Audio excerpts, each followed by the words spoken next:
yaklaşık 22 yıldan beri burger hastasıyım. Gitmediğim hastane, özel veya devlet olarak hepsine gittim hemen hemen. Hiçbir şekilde bir çare bulamadım. Sol ayağım komple tıkalı. Kısa süre önce de gittim. Açılmadı ayağım. Sağlık Bakanlığımızdan ve Cumhurbaşkanlığımızdan ricamdır.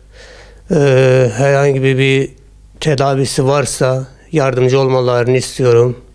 Bu konuda yani maddi manevi çok yıprandık. Bu konuda bize yardımcı olurlarsa teşekkürlerimizi sunarız. Daha önce özel sektörde mekanikçiydim. Yaklaşık 5 yıldan beri hiçbir şekilde çalışamıyorum. Eşim tek idare etmeye çalışıyor. Bu anlamda çok yıprandık. Çoluk çocuğuma destek olamıyorum.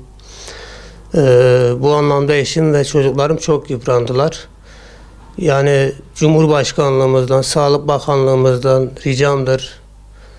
Yani yardımcı olmalarını istiyorum. Tek artık eşim yürütemiyor. Yani tekrar sağlıklı günlerimi istiyorum.